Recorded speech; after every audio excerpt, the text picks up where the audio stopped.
Hello and welcome to the Ecstatic Business Show. Today I have the pleasure of introducing you to a new friend, Hannah Oh, golly, I worked on this one before we met. No worries. Hannah McKitrick. There we go.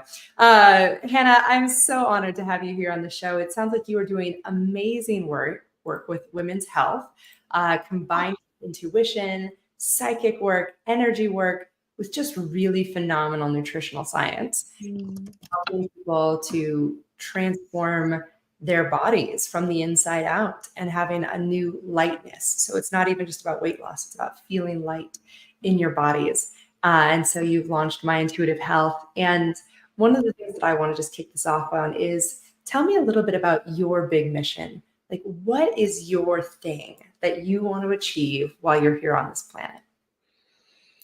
I want people to have more fun and to not take themselves so seriously. And I work with food and I help people make food really fun, and help them make their journey to alignment really easy. But at the end of the day, I want people to give themselves full permission to be in their joy and follow what feels fun and not take themselves so seriously, because I think we can fall into that trap, like as human beings, as entrepreneurs, as people in this society, in this day, that like everything has to be so strict and so serious and like don't mess up and don't mess up my name. It's like, no, mess up my name, whatever, like fine. It's a hard name. Yeah, I've got donors, so I know it's a fun one. Yeah, absolutely. And so my mission is to help people and give them permission to follow that joy. And my vessel just happens to be with food, because that's the language that I speak. And so for me, it begins in the kitchen with bringing people together with food and joy and flavor and health, and just really hitting it from all angles. It's like the joy and the health and the play and all of that. I love that so much. And so how did you get here? What was your journey that made you say, you know what? Food, nutrition, health, joy, this is my intersection. What was that journey for you? Well, it was funny because I did have one distinct moment. It was June 2020, and I got this download, and it said healthy cooking, retreats, Italy, wellness. Like I heard that. And so backing up on how I got there was, I've always loved food. Like it's always brought me so much joy, and it shifts my energy being in around good food. And when I was 12, I got diagnosed with Crohn's disease, which is inflammation of the gut. And so I really didn't know how to eat or what to eat. And I sure as heck didn't think that food could heal my gut or anything like that. So I just You tend to think that food is the problem, right? Yeah, exactly. And so I just kind of fell subject to my circumstances, and like I had flare-ups and was in the hospital every couple of months, and was pretty ridden with anxiety and just a heaviness. And I lived in that for a bit. And part of that heaviness journey is heaviness, meaning emotionally heavy. I was, things felt hard, and I was anxious and controlling everything, which is one of the reasons why I like things to feel light now. But throughout that journey, after my freshman year of college, I had a really bad flare up, and they were going to have to do surgery to remove some of my colon. And I was like, no, like that sounds no. And it was at this point that I started working with a holistic practitioner who actually used food to heal my gut. And so I was working with him and was on this pretty rigid regimen of cooked vegetables and lean proteins and some whole grains. And that was pretty much it. And, I still remember people coming up to me and they're like, oh, you must feel amazing. Like you're eating so well. And I was like, no, I don't actually feel amazing. Thanks for asking, because and this point was pivotal, because my physical body was getting exactly what it needed, right? Those gut fluids foods, but my emotional self was suffocated. My soul was suffocated.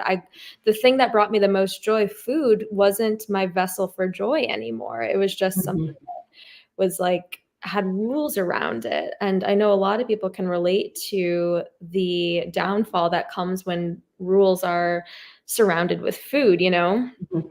because it's not meant to be systemized like that. And so after the couple months of being on that regimen, I started adding things back into my diet, and I was going back to college, and so that looked like late night Mhm. pizza and alcohol, and what I found was pretty phenomenal was that since I had this solid foundation of foods that I knew were healthy for me and that I knew would feed my gut, I really was able to add in and permission the foods that gave me the emotional satisfaction and joy without it rocking the boat. And Mhm. it's really my intuitive health. Mhm. And I've been and I've created a whole system around this, and we'll probably Mhm. talk about it later, but I've lived that for the past 19 no, past 12 years. Yeah. and and I haven't had a flare up since. Mm. So that really worked. And so that was part of my journey in the food and health realm. And then my journey into Italy and entrepreneurship kind of happened, after college. I started working in a corporate job that still had to do with food. So I thought it was like the Mhm. best job in the world. But I got bored after like Mm. 2 years, and I ended up quitting that job and going to culinary school in Italy. Amazing. It was, and that was another pivotal moment because it was absolutely perfect. And for me, that journey, I didn't learn how to cook there. I've been cooking since I was 4. Like I knew how to cook, and Mhm. I don't even cook that much pasta. But what I learned there was a way of being, a way of life, and a standard for how good life can be and how good Mhm. my life could be, because I was in fantasy land and it was Mhm. my life. And so then I come back home and, start working in corporate again, and I'm like, like something's off. And Yeah. so I started getting really into wellness and yoga and studying more nutrition, and I kept trying to like find my fulfillment in jobs, and they were all missing a piece, right? Like some had Mhm. food, some had and so finally in 2020, when the pandemic happened, was when I was like, I can't force myself to care about something that isn't part of my heart anymore in the Mhm. job that I was in. And that's when I got the download and have been trying to figure that out ever since. So not trying. Um, I've been creating a space for people to step into and experience that ever since. Beautiful. I love that. And I know that you've shared a little bit about the energy work, the psychic work, the Eastern medicine. How do you see the intersection between energy and food and health, and what's really going on Oh my in our God. bodies? Yeah, it's so cool because people don't talk about this, like they're not talking about this on Food Network yet. No. Um, but this is a good example. So everything is energy, right? And food is energy, we're energy, and our aura emanates an energy. And so if you're eating this warm chocolate chip cookie and you are savoring it and enjoying it and thinking about how gooey it is and how much fun it was when you baked it and like enjoying it, your body can feel that joy. Mhm. Versus if you're eating that cookie and you're shaming yourself and telling yourself how bad you are and how much weight you're going to gain and how many calories are in it, your cortisol levels will increase and your digestion system slows. And so there's a big difference in how that person, hypothetical person, is eating that cookie, and the body feels the difference, right? Mhm. Because it's an energy.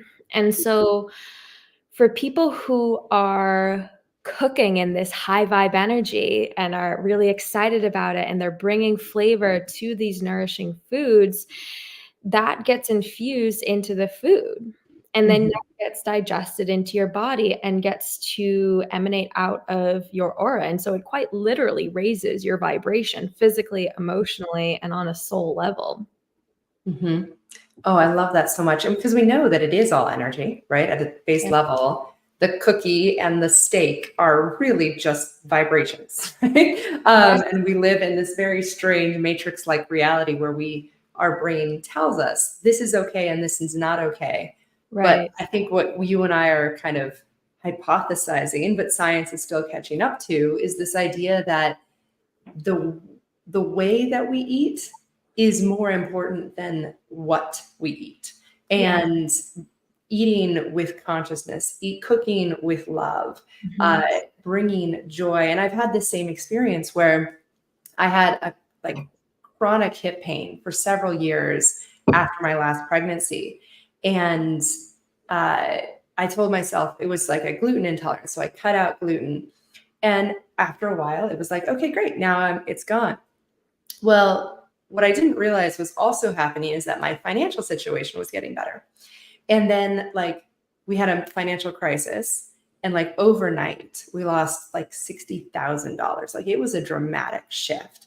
And I woke up the next morning with excruciating hip pain, and I hadn't eaten a single grain. And I was like, oh, it isn't a gluten intolerance. It's my right hip, which is my masculine side. I am supported, right? I did all this Louise Hay research on what does the hip symbolize. And I was like, oh, this is where I'm keeping my fear of insecurity.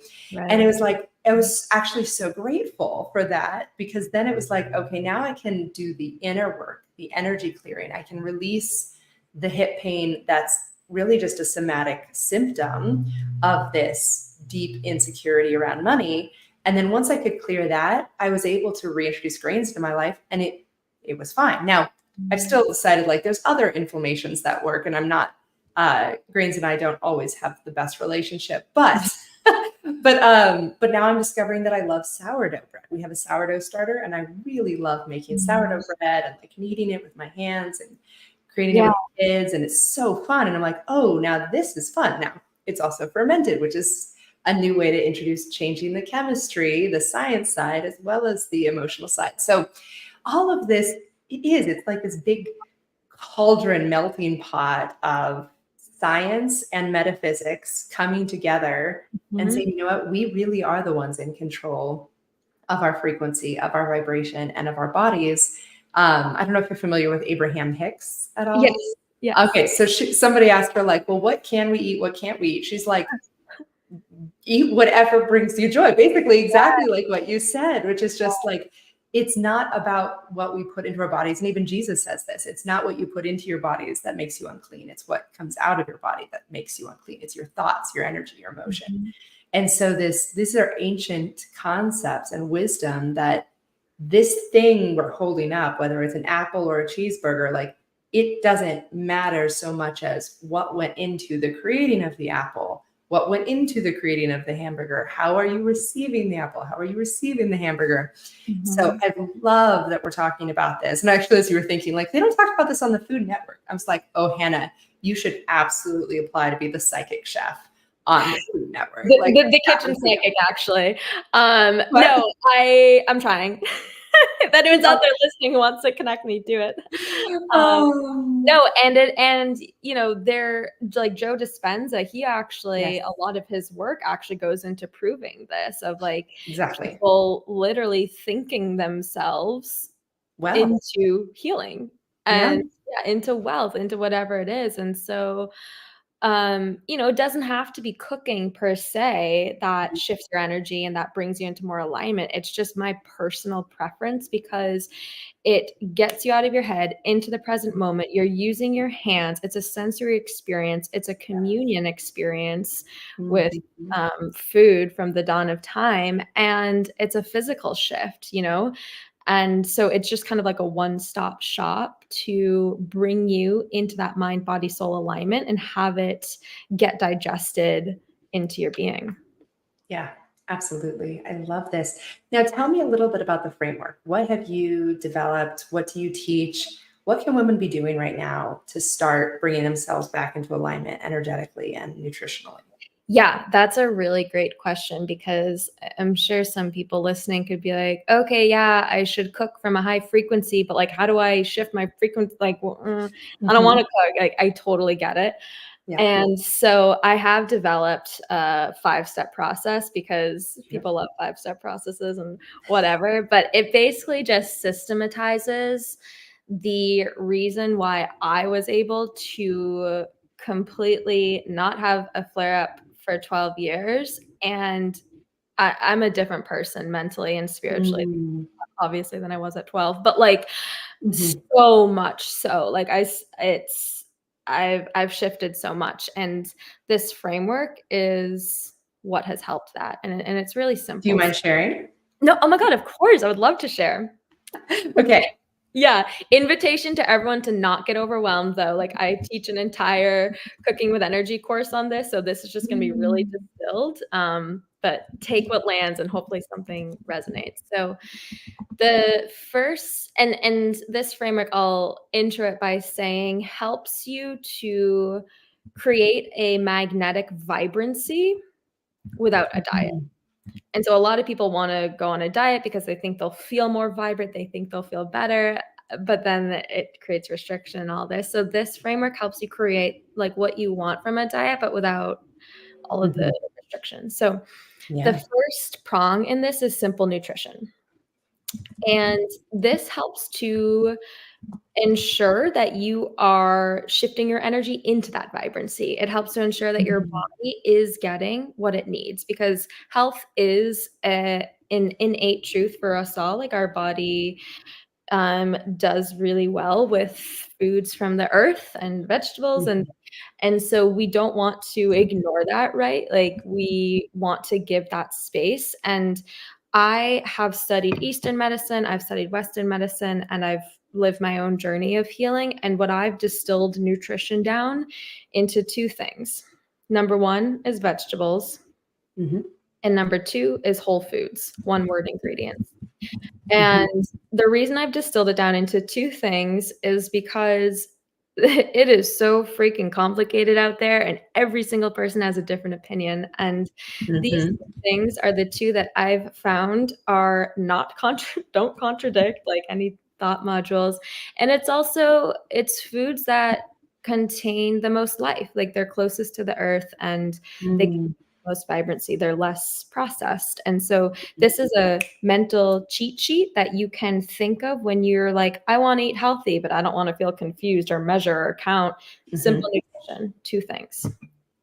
Love it. Okay. So simple nutrition, foods from the earth, vegetables, whole foods. Like if you take it from the earth and put it in your body, this is where we're getting the most nutrition and the cleanest way. So, Yeah. so it's okay if we're eating like meat or things like that, but watching what can we like make sure. I loved it. You said one ingredient is our metric Yeah. for is this something I can eat? I love Yeah, that. so even if you're at the grocery store looking at the protein bars, like, just look for the ones with the fewest ingredients, or the ones like where the ingredients, like, you know what they are. Yeah, if So you can't pronounce the ingredient, that's not a good sign.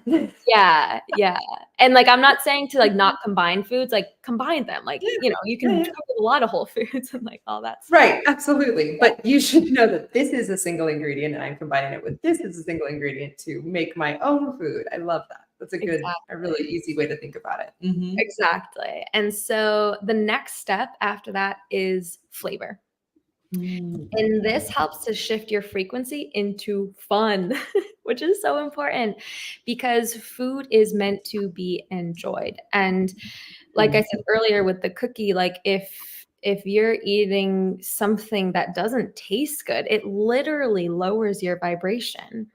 And Mhm. you have the opportunity to raise your vibration by eating something that's flavorful. And Mhm. I tell people, if you have an option between eating boiled broccoli and unseasoned salmon versus a greasy slice of pizza, I would rather eat the pizza, because Mhm. like, eating the unseasoned broccoli and salmon, that'll lower my vibration. I'll just be like, oh, the whole time eating it. And then my body will be Right. like, when it digests it, right? Mhm. Versus being intentional about enjoying a slice of pizza. And so the good thing is you don't have to choose necessarily. My specialty is combining the flavor with the simple nutrition so that Mhm. you create these luxury meals that are made out of whole foods that like your body craves. I was just teaching a little demo and it's like 4 ingredients. I did zucchini ribbons Mhm. with blistered tomatoes, which made this Mhm. sauce, and this homemade lemon basil pesto and some Parmesan cheese. And it's like Oh, cheese pull and like divine. vibrant. Yeah. And so it's yummy. Oh, I love that. So simple nutrition, whole foods, flavor, which I put as find your fun frequency, like enjoying Yes. luxurious meals. Now, I think the biggest question that people are going to have is like, well, does that include like fat? Like, how do you Yes. feel about fat? Yes. 100%. Mm. Olive Mhm. oil. Olive oil is good for you. Olive oil is one ingredient. And Yes. it actually helps you, it lubricates your digestive tract and it helps you to actually digest food more. We need fat to Mhm. digest food properly. Yeah, I agree. I have a friend who owns the Good Fat Life magazine, Nice. and reading her studies, like our bodies need good fats. Yeah. So finding the best fats that the earth can produce is a really beautiful way to make sure that you're healing your body. And like when I was on keto, oh my gosh, like I was eating the richest, most decadent like casseroles and things like that. And my body was so happy. But emotionally, I was feeling different because every bite felt like luxury, right? It didn't feel like I was on a diet. It felt like, oh my gosh, this is a goddess meal, right? Like, and so I think that's what you're saying is like, how do you evoke that feeling of like, oh my gosh, I'm so blessed. I feel so abundant. Like this feels Mhm. so rich, you know? So finding that flavor profile that really speaks to you. I love that. Okay, Absolutely. what's number 3? Okay, number 3 is routine. Okay. And this helps to shift your energy into groundedness. And Mm, so I suggest people find a routine of the simple nutrition and the flavor of foods that they know make them feel good and that they like. mhm, Very mhm, important that you like them. And this helps because it can be overwhelming sometimes to wake up every day and not know what to eat or how to eat or what's going to make you feel good or um anything like that. And so this routine just helps to add a little bit of structure to hold the mind chatter of what the hell do I eat? And instead you mm, have, I would suggest, you could take a journal and make a list of 5 breakfasts, 5 lunches, 5 dinners of things that you just know you like and that make you feel good so that you have this little mental cheat sheet of like each day you can tune into from that list of and with flexibility but of that list what sounds good right now and then it makes you feel good so that you're not reinventing the wheel every day. I think that makes a lot of sense. So you mentioned the zucchini noodles. What are some of your other favorite, I'm going to put in quotation marks, joy meals? Which ones? Okay, What do you? so I love okay, so I just made this other dish, this week. I did roasted carrot, like fries, Mhm, with olive oil, garlic powder, rosemary, and got them nice and crispy. And then I made some farro, which is I love that grain, and this tahini yogurt sauce with mm, curry and cumin and lemon and garlic, a little maple mhm, syrup. Um, and I had some leftover pesto. So I did like a bed of the sauce and then the farro and then the carrots and a drizzle of pesto, which is really yummy. oh, Also like doing bowls, like salad bowls, especially mhm, in the summer with like a lemon basil sauce as the dressing, arugula, and then roasted sweet potato, and some fresh ingredients like avocado and pepper and mhm, goat cheese and maybe like some leftover grain sprinkled over that. mhm. Yeah. Okay. Now, do you tend to be in the vegetarian camp, or how do you feel about meat? So I personally I eat everything. Mhm, Like I'm not a vegetarian, but I do find that those types of dishes that I just described feel best for me and help me Mhm. feel lightest. Mhm. Yeah. I So love that. And I love that coming back to paying attention to how you feel as you're eating, right? So, because that I think is ultimately the only way that this works. Like your body chemistry, my body chemistry, your spiritual background, my right. spiritual background, like it is, each one of us is unique. We did choose this coming into this lifetime, this body, this background, Mhm. this belief system. Which I love the alliteration of that, just gonna say body background and beliefs. Yeah. So you should definitely leverage that. But making this kind of unique constellation of this is the food profile that I really love and enjoy and feels great for me. That feels very yummy. Yeah, and one of my opinions about that personally is like if I think like meat is bland on its own and sometimes like a Mhm. vegetable can be bland on its own. And so if I'm gonna Yeah. make a piece of meat taste really, really yummy or make a vegetable taste really, really yummy, Mhm. I'd rather do this because Mhm. of the effect that it'll have on my gut microbiome because every time Mhm. you eat vegetables, it builds healthy gut bacteria. Mhm. So that's kind of where I lean towards. I love this. Okay. All right. What's number 4? Number 4 is flexibility. Mm. And this one is so, so, so important. This helps to shift your energy into freedom. And Mm. removing restriction allows you to come back into your own alignment into what's true for you. Because if you're listening to someone else's rules in the back of your head, and it takes you away from your own authenticity. And so giving yourself permission to have the freedom with your food, with your greasy slice of pizza, just creates so much more space and really allows this routine to be sustainable in a way Mhm. that still brings you joy. And I give the example, I travel a lot, and when I'm traveling, I intentionally choose like even on airplane days. For some reason, when I'm on an airplane, I wanna eat everything, and I want it to be processed and like bread and butter. I think it's something they pump in the air I don't system. know. I just Yes. get rabbit. Like, I'm like, "Give me everything." And so I intentionally choose convenience on that day and choose Mhm. comfort from my food, and I give myself full permission for that. And Mm. my body reacts well to that Yeah. because I'm not shaming it, I'm not beating myself up. I have my simple nutrition flavor background to hold the foundation when I get home or when I land or whatever, and so it doesn't waver me emotionally or Mhm. physically doing that, and even traveling, like, when you're at a new place, like, enjoy all the things and just Oh, their local foods? Absolutely. yeah, and, Mhm. like, by enjoying the local foods, like, you're actually in harmony and in synergy with the environment that you're in, and so it actually it serves you to do that. Mhm.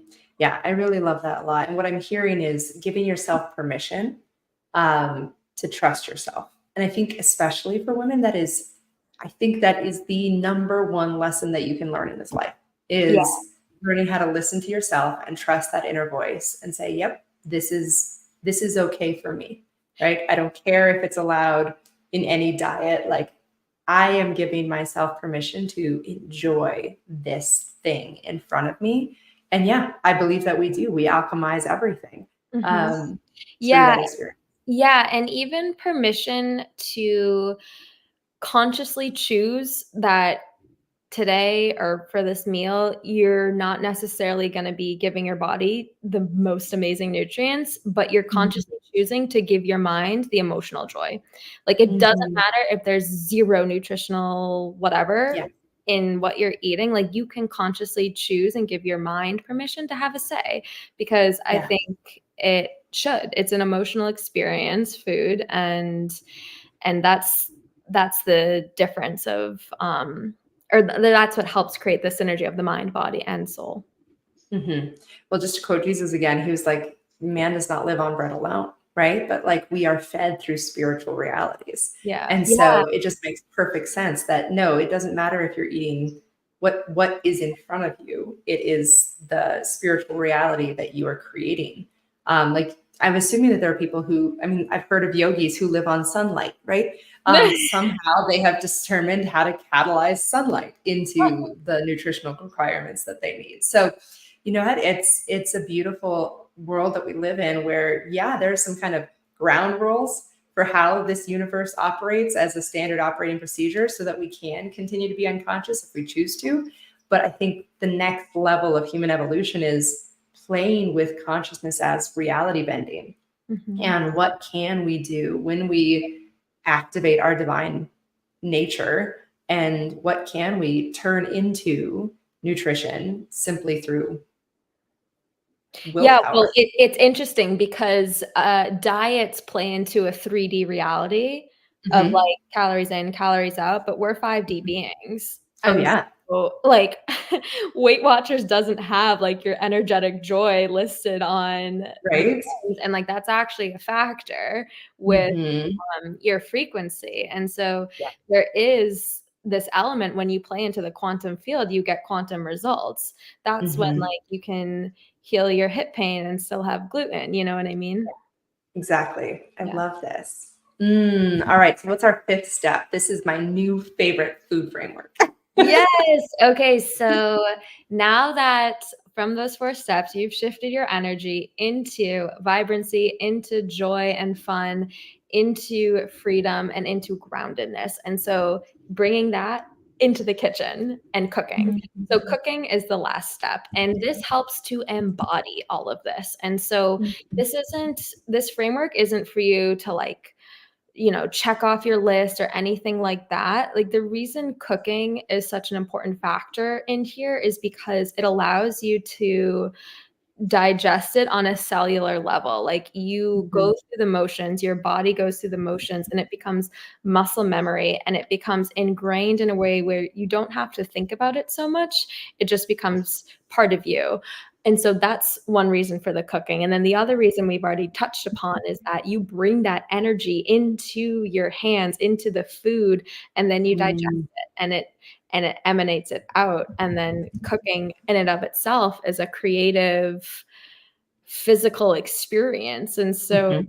especially for entrepreneurs, creativity is key Oh, because yeah. it opens up space for you to hear your own intuition and play. And in my Mhm. classes that I teach with people virtually on Zoom, like the number one thing is play. Like if you're taking yourself Mhm. seriously, I will like beat that out of you because it's food, we're making dinner. Like it's nothing Mhm. serious. Like Yeah. I've set my fire alarm off. I set things on fire. Like things get messed up. It's fine. Um, Mhm. and so when you have that touch point of cooking that allows you to step into that frequency of play, it's Mhm. it's a really beautiful cycle that just feeds itself, pun intended, of uh, physically, emotionally, and spiritually. Yes, I love that. Embodying our values and feeding our creativity through the act of cooking. Now, what would you say to somebody who's like, cooking? I hate cooking, which is hard for me because I love cooking. You love cooking. It's I am Italian. You studied in Italy. I think the Italians have a really unique relationship with cooking and with food.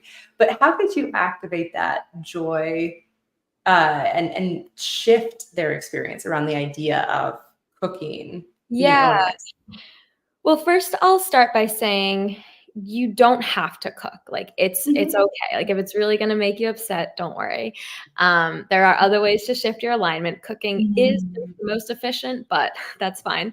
Um, and I would say, a lot of people who come to me don't like cooking, Mhm. or it's been sucked out of them because they spent their whole lives cooking for their family, and now they are Mhm. empty nesters, and they're like, "Well, I don't wanna just cook for one, like, that doesn't feel Right. fun," and they don't know what they don't know. So a lot of people Mhm. step into my classes and they're like, "Wait, this was so easy.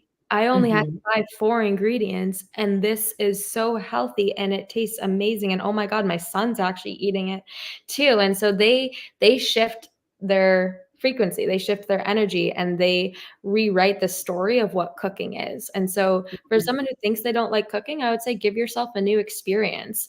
It could be one of my classes, or it could be like putting on your favorite music, pouring a glass of wine, getting your partner involved, and trying a recipe that feels really simple, Mm-hmm.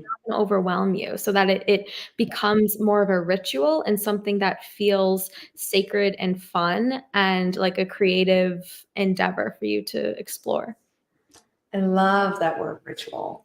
And I also love, kind of think one of the seeds that I heard was, I agree. Like when I'm by myself, like Michael takes the kids camping or whatever, like no, food just becomes a fuel. And like I'll just grab a spoonful of peanut butter and like go back to work. But realizing like if you start viewing this as an act of fun, an act of art, an act of self-care, right? That you can really see this as like a ritual, like, you know what? I could run myself a bubble bath, or I could whip up this really delicious gourmet meal for myself, and I'm going to listen to my favorite music, and I'm going to enjoy a glass of wine, and I'm going to, or listen to my favorite audiobook, right? Like, how can you infuse the experience of creation with joy and fun and flavor, as opposed to seeing this as like a means to an end?